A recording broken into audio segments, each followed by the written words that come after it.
Prezados alunos, a nossa lição número 11, o Pai e o Espírito Santo. Apresentando a lição 11, texto áureo, porque todos que são guiados pelo Espírito de Deus, esses são filhos de Deus. Romanos capítulo 8, versículo 14. Verdade prática, o Espírito Santo nos liberta da escravidão do pecado, confirma nossa filiação em Cristo e nos conduz à herança eterna planejada pelo Pai. Imagina só viver o dia a dia pisando em ovos. Uma tensão constante. Exato. Totalmente aterrorizado com a ideia de cometer um erro que pode custar absolutamente tudo. É tipo caminhar sobre um campo minado emocional e espiritual. Onde a regra principal é a autopreservação através do medo, né? Nossa, sim. E é exatamente desse estado que é descrito como um espírito de escravidão que o nosso mergulho de hoje propõe nos tirar. Quero dar as boas-vindas a quem nos acompanha nessa análise detalhada. E temos um material fascinante para guiar a gente hoje. Com certeza. Nossa base é um texto de estudo super denso e bem estruturado, datado de 15 de março de 2026. O foco central não é outro senão a mecânica da relação entre o Pai e o Espírito Santo. Dissecando com uma precisão cirúrgica textos cruciais, tipo Romanos capítulo 8 e Gálatas capítulo 4. A missão da nossa análise de hoje é justamente extrair as engrenagens dessa transformação humana. A gente quer entender como se dá a saída dessa mentalidade de escravo para a adoção plena. E também como funciona a direção espiritual na prática, sabe? Pois é, e por fim, o peso do que significa possuir uma herança eterna. É a transição da ansiedade paralisante para o pertencimento inabalável, uma mudança drástica de status. E para começarmos a pavimentar esse caminho, como a gente pode estabelecer o cenário inicial dessa mudança? A melhor forma de entrar nesse cenário é compreender a gravidade do estado original. A teologia apresentada nesse estudo de março de 2026 não trata a condição humana inicial como um mero desvio de conduta. Não é um errinho leve. De jeito nenhum. Não é uma leve desorientação. A premissa é de uma mudança radical de status legal e existencial. Trata-se de sair de um abismo de condenação e de ignorância espiritual para um plano de comunhão e luz. É uma virada de chave total. Totalmente. E o ponto de partida é reconhecer que a ação do Espírito Santo na vida de quem crê é um dom, uma concessão direta do Pai e do Filho. É o que podemos chamar de uma obra trinitária. Ou seja, não é aquele esforço solitário de melhoria pessoal, aquele negócio de autoajuda. Exatamente. Envolve as três pessoas da Trindade operando em conjunto para garantir que não ocorra só uma mudança superficial de hábitos. É uma alteração profunda de natureza, da posição jurídica diante do Criador e, consequentemente, da resposta afetiva. Certo, vamos desvendar isso. Porque esse contraste é o motor de toda a argumentação que temos em mãos. Existe uma transição que é quase violenta na sua magnitude. Sim, o abismo entre os dois estados. Isso. Antes dessa adoção, a condição é descrita pelo termo grego pneumadoleia, que é um espírito de escravidão. Isso denota um estado de servidão absoluta ao pecado. Mas o que mais chama atenção é o subproduto dessa servidão. Que é o medo. O medo, exato. É uma existência inteiramente pautada pelo pavor da punição. A pessoa age, obedece ou se retrai, não por amor, mas pelo terror do chicote, sabe? É a obediência pelo terror. E então, sob a dinâmica da graça, o cenário inverte totalmente com a chegada do pneumauiotesia, o espírito de adoção. A chave que vira todo o jogo parece ser justamente a substituição do medo pela segurança de pertencer a uma família.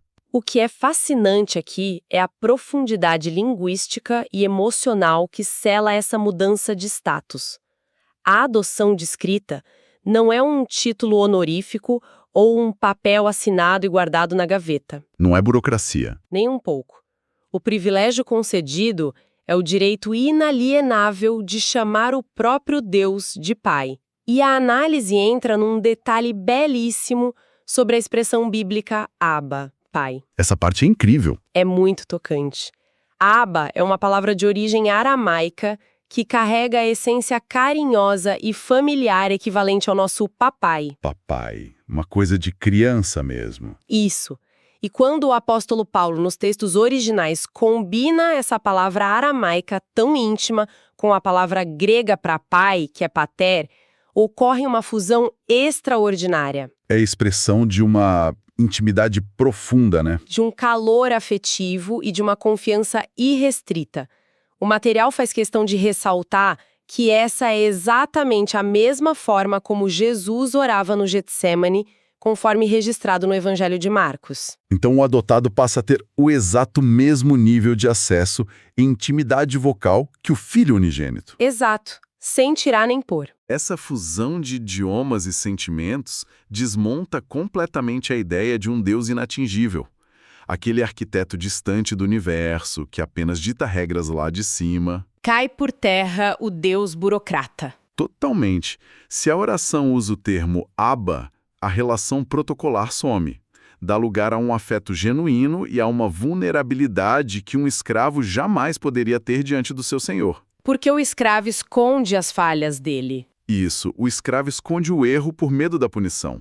Mas o filho corre para o pai quando erra. Precisamente. E tem um contraponto sutil que nos ajuda a entender como isso se processa na prática, especialmente em relação à lei. A lei, com todos os seus mandamentos e exigências, tinha uma função diagnóstica. Ela apontava o dedo. Ela revelava a extensão do pecado, apontava onde a falha estava. Pensa nela como um exame de ressonância magnética. Excelente analogia. O exame é perfeito em mostrar o tumor, a doença, a fratura. Mas a ressonância magnética não tem qualquer poder curativo. Ela apenas expõe o problema de forma impiedosa. O que naturalmente gera ainda mais medo em quem está sobre o tal espírito de escravidão. Sim, porque a pessoa vê o diagnóstico e não tem o remédio. É nesse ponto de falência que o Espírito Santo assume o papel de um novo e definitivo tutor. Ele entra com a cura. Uma das tarefas primordiais dele é implantar no coração desse novo filho um sentimento real de amor filial. Ele atua gerando um testemunho interior, contínuo, uma convicção inabalável que não depende de dedução lógica ou de autoafirmação. É uma certeza plantada no âmago de que a identidade mudou. Isso me faz pensar numa analogia muito palpável com a dinâmica de uma grande corporação. Gosto de analogias corporativas, manda lá. Imagina a diferença brutal entre um funcionário de base que vive sob constante ameaça de corte e o filho do presidente da empresa. Mundos completamente diferentes. O funcionário, operando nesse espírito de escravidão, passa os dias pisando em ovos. Ele bate o ponto com o estômago embrulhado, aterrorizado com a ideia de um atraso de 5 minutos resultar numa advertência pesada do RH. Fica paranoico. Ele jamais se aproxima da sala da diretoria.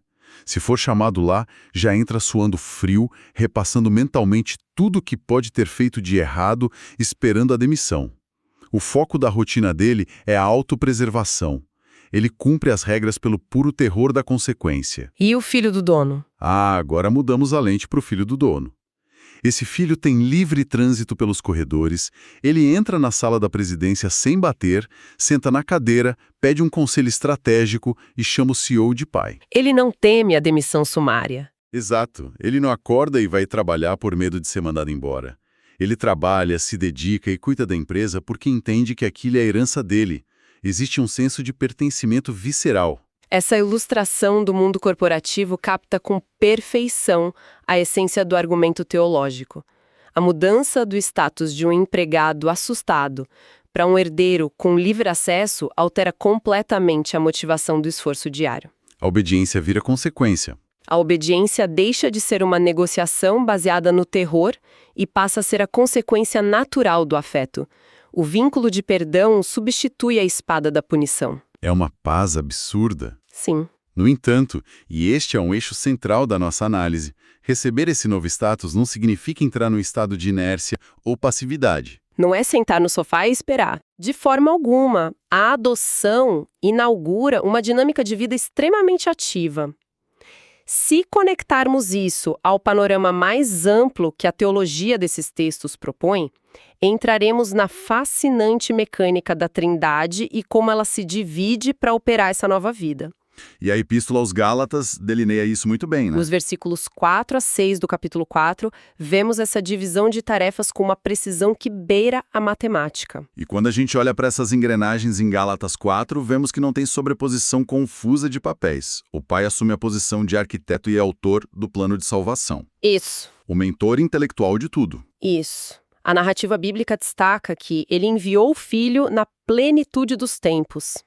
E isso sugere um cronograma cósmico meticulosamente orquestrado, não um improviso de última hora porque deu algo errado. Tudo cronometrado. E o Filho entra como? O Filho, por sua vez, entra na história humana como o executor dessa redenção, nascido sob a lei para resgatar aqueles que eram esmagados por ela. Ele vai para o campo de batalha. Exatamente.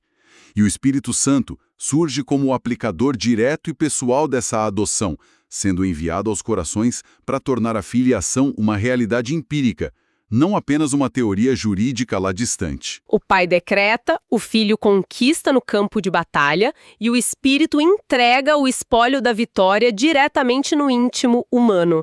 É uma harmonia operacional impecável. É o trabalho de uma engenharia divina onde cada peça é fundamental. E dentro dessa engrenagem, a forma como o Espírito atua no cotidiano é de uma sutileza e eficácia tremendas. O texto de Romanos 8 aponta que os filhos de Deus são guiados pelo Espírito. E a palavra grega usada aí é muito importante. É o termo para esse guiado ser agontai. E a fonte diz que o tempo verbal escolhido no texto original é o presente passivo. Isso carrega um peso teológico imenso, porque indica uma ação que é contínua, ininterrupta. Não é só o empurrão ocasional. Não é o empurrão no momento de crise, mas uma condução diária.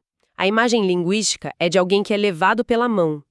Denota uma direção amável, firme, constante, mas que respeita a integridade do indivíduo. Não é um arrasto violento. Não é uma possessão que anula a vontade, mas uma bússola interna que recalibra continuamente a rota. Essa ideia do presente passivo, do ser levado pela mão, cria uma imagem de cuidado quase maternal. Contudo, nós sabemos que a realidade da vida humana não é um passeio tranquilo no parque com passarinhos cantando. Longe disso. Então, como essa condução amável e constante se alinha com a bagunça dos nossos próprios impulsos destrutivos? Porque o texto não ignora a sabotagem interna que o ser humano carrega, ignora. De forma alguma. E aqui o contraste de imagens atinge o seu ápice. Ao mesmo tempo em que a pessoa é amavelmente levada pela mão, ela é convocada para uma guerra interna implacável. Uma tensão gigantesca. O estudo introduz a doutrina da mortificação da carne, que é o processo contínuo de subjugar os desejos pecaminosos e as inclinações egoístas que ainda residem na natureza humana. A palavra grega usada é thanatoo, que é traduzida como mortificar. Sim, e o sentido original é contundente, até mesmo violento. Significa fazer morrer, sufocar, asfixiar algo até que perca completamente a sua capacidade de reagir e a sua força vital. Caramba! Não se trata de negociar com os próprios defeitos ou de gerenciá-los com técnicas de autoajuda. Trata-se de uma eliminação ativa. A disparidade entre as imagens é gritante. Por um lado, somos docilmente guiados pela mão, por outro, somos instruídos a asfixiar nossos próprios impulsos destrutivos até que eles percam sinais vitais. É uma ação que exige um esforço monumental. É brutal. O próprio conceito de sufocar implica uma luta corpo a corpo prolongada. Não é um golpe limpo de espada que resolve o problema em um segundo e pronto. Sufocar exige prender a respiração do oponente, resistir aos espasmos dele, manter a pressão até a exaustão. É um combate de resistência. Como a mente humana pode conciliar o status de um filho amado e seguro com a exigência de ser um carrasco implacável dos próprios desejos todos os dias? A resposta para esse aparente paradoxo reside na parceria estabelecida pelo Espírito. O texto deixa cristalino que a fé e a vivência dessa adoção não admitem passividade. Tem que entrar na arena. Existe um comando imperativo para andar no Espírito, para se despir ativamente das velhas práticas, para travar essa luta corpo a corpo que exige tanto da nossa vontade e energia. O indivíduo tem a obrigação moral e existencial de atuar como esse carrasco dos próprios impulsos. Contudo, a chave que impede que isso se torne um novo e esmagador espírito de escravidão, baseado em esforço próprio, é a ressalva de que essa mortificação só é possível e eficaz pelo Espírito. Ele é o balão de oxigênio. O Espírito Santo é o agente que fornece o oxigênio para essa luta. Ele transforma a vontade, recalibra os desejos e concede a força bruta necessária para subjugar a carne. A pessoa age, transpira e luta, mas o faz munida de uma energia que vem de fora. Uma força motriz implantada pelo próprio Deus. É uma sinergia onde a agência humana é plenamente exercida, mas inteiramente sustentada pela graça. Então, amarrando essa dinâmica do presente, fomos resgatados de um sistema de terror, fomos adotados e recebemos o ága em nossos lábios, e agora estamos inseridos nessa trincheira diária.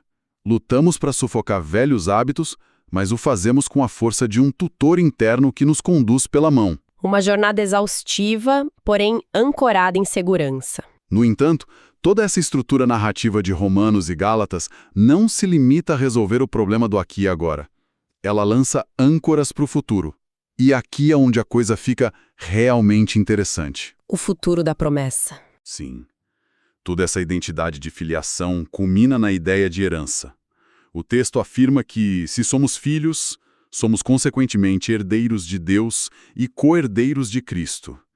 A implicação legal e cósmica de recebermos o universo como herança é algo difícil de processar. É um salto conceitual gigantesco.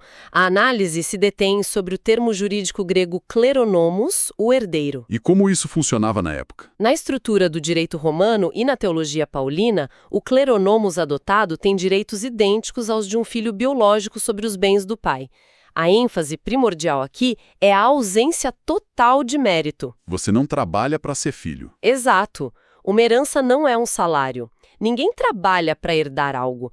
Herda-se puramente por causa da posição na família. É uma dádiva decorrente da adoção graciosa. E a expressão co-herdeiros de Cristo eleva isso a um patamar astronômico. Significa compartilhar rigorosamente da mesma herança destinada ao filho unigênito. O documento aponta que o filho, tendo conquistado tudo, não retém a glória de forma egoísta, mas a reparte com seus irmãos redimidos. E não estamos falando de bens perecíveis. É uma herança descrita nas Escrituras como incorruptível, incontaminável e imarcessível. É a posse da própria glória divina, a restauração plena da criação. Um cenário glorioso. É um horizonte deslumbrante, mas não podemos ignorar o enorme ponto de tensão que o texto impõe quase imediatamente após prometer o universo. Ser co-herdeiro de Cristo não é um passe VIP para uma vida isenta de dores. Muito pelo contrário. A teologia desses textos é brutalmente honesta ao afirmar que herdar com Cristo significa herdar o pacote completo, o que inclui participar ativamente de seus sofrimentos.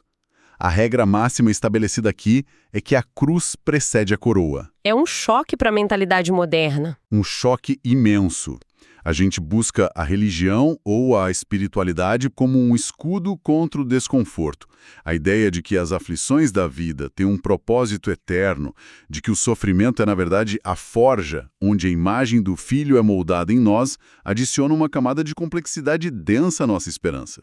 Isso levanta uma questão importante, uma dor latente em quase toda experiência humana: o paradoxo do tempo. E como lidamos com isso? Se já somos filhos com direitos plenos, se a herança cósmica já está garantida no testamento divino, por que continuamos gemendo sob o peso das aflições, das doenças, das injustiças e da nossa própria fragilidade? Por que não pular logo para a parte boa? Porque a posse dessa glória não é imediata, né? O estudo responde a essa angústia resgatando uma metáfora brilhante do apóstolo Paulo no livro de Gálatas. Qual é a metáfora? Todo o império ainda é menino, ainda é imaturo. Ah, o menino herdeiro. Isso. E enquanto dura essa fase de menoridade, ele é colocado sob a supervisão de tutores e curadores. Em termos práticos, a vida de restrições desse menino herdeiro não difere muito da vida de um servo, embora o seu destino seja completamente outro. Essa metáfora do menor de idade é a representação perfeita da nossa condição atual. O império já está no nosso nome, o testamento já foi lido e selado, mas a conta bancária ainda está bloqueada. Retida até segunda ordem. O acesso aos bens irrestritos esbarra na nossa imaturidade para lidar com essa glória.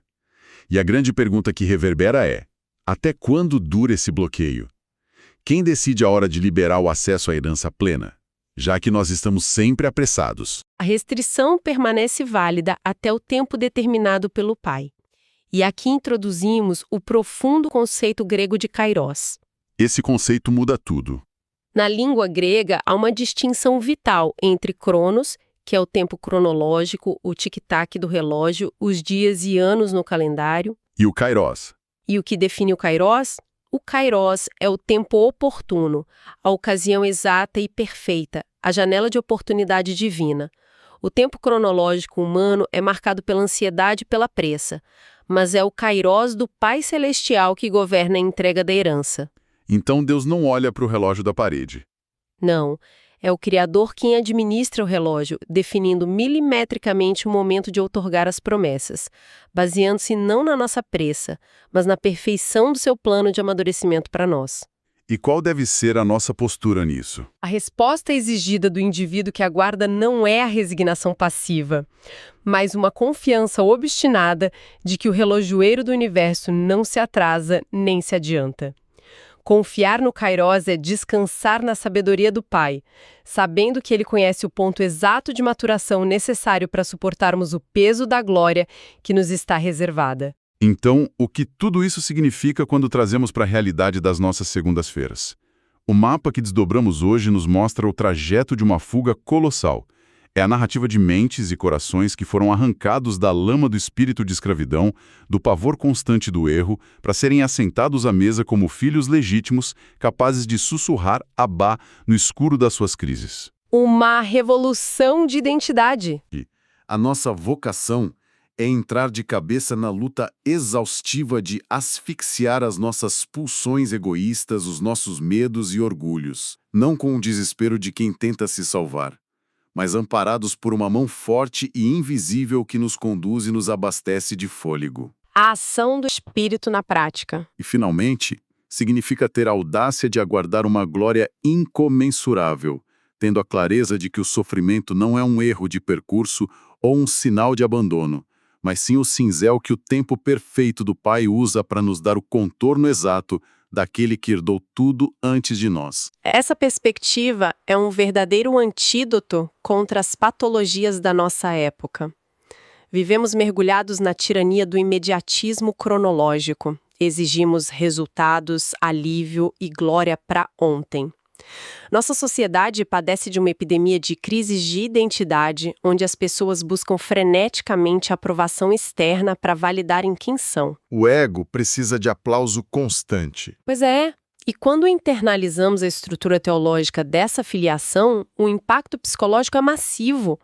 Nós somos libertos da ditadura do Cronos e passamos a descansar no Kairos, na certeza de que é um tempo maduro e perfeito para todas as coisas. O descanso é real. E mais do que isso, a ansiedade performática em busca de identidade desmorona diante do testemunho do Espírito que sela quem somos independente das nossas oscilações de humor ou sucesso terreno. Troca-se o caos de um calendário gerido pelas nossas fobias pela paz de uma cronologia administrada por um Pai que não falha. Essa fundação sólida muda absolutamente tudo, do jeito que oramos ao jeito que lidamos com o luto. Mas, honrando a profundidade da nossa fonte e o costume de não darmos o assunto por encerrado, tem uma provocação que emerge das entrelinhas de todo esse sistema e que eu gostaria de deixar martelando na nossa cabeça para encerrar. Deixar o pessoal pensando. Exato. Os textos garantem a operação desse testemunho interior contínuo e a vitória legal sobre o espírito de medo. A filiação é um fato consumado, uma rocha inabalável. Mas a experiência humana é falha, frágil e sujeita a tempestades químicas e emocionais. As noites escuras da alma. O que acontece, então, na mente de quem crê naqueles períodos densos, naqueles vales da sombra da morte, ou depressões severas, em que esse testemunho interior do espírito parece ter ficado em completo silêncio? Quando Abba não ecoa. Se a transição da escravidão para a filiação já foi cravada na cruz e no tribunal de Deus, como devemos processar cognitivamente e espiritualmente os dias em que acordamos, olhamos no espelho e a única coisa que sentimos gritar no peito é o antigo e aterrorizante espírito de escravidão? É uma dissonância brutal. Como sustentar a sanidade e a fé quando há essa dissonância brutal entre possuir o título de herdeiro universal do cosmos e emocionalmente se sentir como um escravo prestes a ser açoitado pela própria consciência? É nesse vão estreito entre a promessa eterna e a dor temporal que nós somos chamados a exercitar o mais puro significado de confiança. Fica essa reflexão profunda para cada um que nos acompanhou e mergulhou nessas águas hoje. O debate continua do lado de dentro de quem ousa pensar. Um excelente dia a todos, mantenham a mente inquieta e até o nosso próximo encontro.